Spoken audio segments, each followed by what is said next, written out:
We have housing for vets. Actually, we have, I believe, 4 different houses for vets. We're really excited about that. I'm a vet, and so I really appreciate us being able to have a program specifically for vets where we bring people in. We have many vets in our whole program, but they're living in individual houses. But sometimes veterans, because of their experience, have some PTSD, have other problems in their life, and they end up homeless for other reasons. And so we have special houses just specifically to bring in veterans into the house, all veterans. So with all of the vets that you are housing, why is it important to have houses specifically for the vets? Putting vets together in housing, it creates kind of a cool environment because vets are they come from military training. So they're coming from like basic training or they're coming from being in units. So there's a camaraderie that's already built into the way they interact with each other. So we get to see that when we put people in houses together, vets in housing together. It's really cool when we see like an older vet, say one from like the Vietnam era, gets housed with a younger vet that's more from like the Afghanistan era. And you get to see how one will start to kind of take care of the other, and just help them be comfortable, help them with any of the possible PTSD that they're dealing with. We've also had vets that have decided to make sure that there's like no alcohol involved in the houses because they want to make sure that they're supporting sobriety for the younger vets. The thing about veterans is that when you're a veteran, you rely on other veterans, so you come to trust them. It's really, really an important aspect that you learn when you are a veteran, that those people you don't really lose contact with, you really care about them. And so when you're in a house together, you have that camaraderie, you have that sense of somebody's got my back. And I think that's really, really important. So I think, yes, it works. Not that there isn't always conflict. In any family is a conflict. But I think that conflict is reduced because of that relationship veterans have with each other. Other than the support they get from within the household, what kind of support does chat help? So we are able to provide case management for all of our houses. So we are able to help them with any resources out in the community that they may need. This could include their paperwork, such as like a driver's license. It could be helping them get their VA benefits started. It could be helping them get on a disability if they need to, or if they want to go back to school, or if they are out there and they want to find a job. That is part of what our case management does. We also have a food program that delivers food to all of our houses on an every other week basis. So our bug vet houses get a pretty good size box of food every other week that has all of your basic supplements kind of in there. Do you guys work with organizations to help vets, such as like Nation's Finest or? We work with every organization. That's another part of what Chad does. We reach out to all of the veteran organizations in this community to make sure that we're getting all the resources available, and also the knowledge we have. They may have a knowledge of that individual that's coming in better than we have, and so we always work together. Again, to best practices makes the best decisions about it, in this case about an individual and what they need. So we always work with all the organizations in this community that would be working with veterans. We're the housing part of it. Do you guys participate in any other outreaches that participate with vets? Yeah.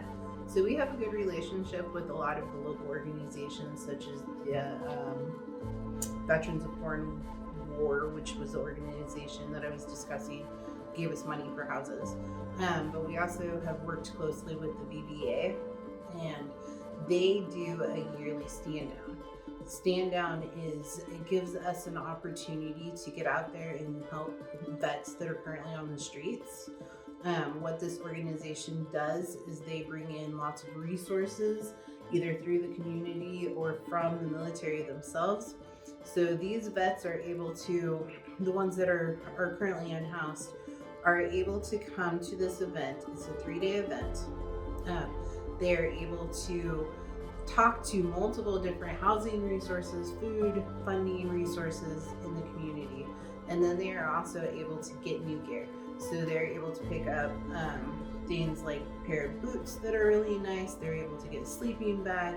They're also able to get a nice thing of food. So in my other interview, they mentioned about chat participating in stand down. So how does chat participate? Well, we participate on many different levels at Stand Out. We volunteer there. We have a table there. We help hand out goods and services. We've actually, at some point in the past, we've actually donated things to the stand down so that the veterans can get the services and supplies that they need.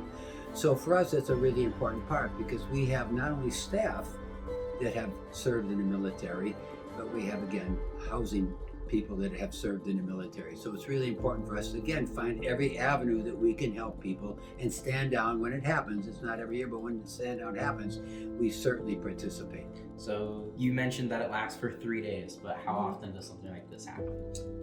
This event happens every year, all over the nation.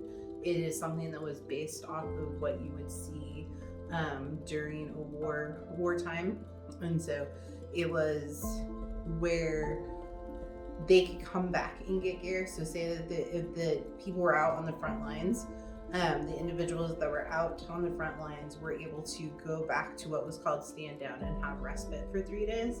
And so our goal is to provide kind of that respite for individuals that are still out there, or vets that are out there on the streets still. So what are some common barriers that vets have? Well, we know that, like everyone, when you've had something happen in your life, a woman with violence in the home, somebody loses a job, someone passes away, a veteran has served in the military. They can have horrible things that they have to see and do in protection of this country. So we know that there's that trauma there. So our job, again, is to work with that person or those people to help them understand that trauma, deal better with it, or find the resources that reach out to help them get into programs that ultimately helps them heal and be able to reintegrate back into society as working, caring people. A lot of these individuals, especially if they're like brand new, just coming out of the military, a lot of them might not have a connection outside of the military. They might not have a family that they're going back to. They may just be coming from war from somewhere and being put back out on the streets. They can have a lot of PTSD that goes along with that, which is a mental illness, and it does need to be treated.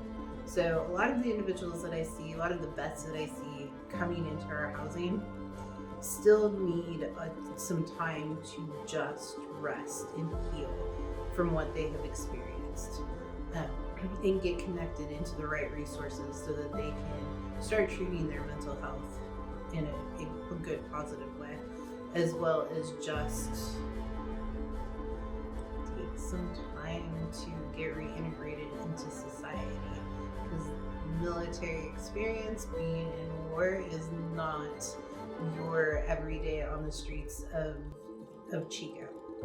It can feel different, it can look different. Loud noises can cause issues. Getting into the workforce can cause issues, because there can be a lot of high stress. And so if we're able to just put them into housing and let them rest for a little bit, then they can start to work on getting back reintegrated into the community again. Is there anything else you might want people to be aware of when it comes to vets and housing? The most important thing for me about veterans and housing is that people in our community understand the need for housing for veterans, both men and women, and that they have any extra money, any extra help, that even at the chat means that more houses will be available for veterans. And that's always our goal, is to, we see a population out there that needs help. We create a program about it. We don't talk about it. We immediately start working on developing a program. We've done that with the veterans, we've done it with students, we've done it with people in other crisis situations, we've done it with people that are in their last phase of their life. So the more support we get as an organization from the community that cares about the veterans, and we know that that's probably the number one, I have to say animals and vets are probably the most important organizations out there that get help. You help us. You have a house, you want to rent it, you have a house that you'd like to donate, if you have a house or money that you can help us with to get more veterans housed, that makes me happy and it makes Chad happy. Is there anything that you might like to say that might help people be more aware of what's going on? or just the situations with vets might be that you couldn't bring up with some of the questions I asked? Just making people aware that there are vets out there on the streets, and that vets deserve to be in housing, that they need us as a community to surround them in love and care and just take care of them. Vets supporting vets.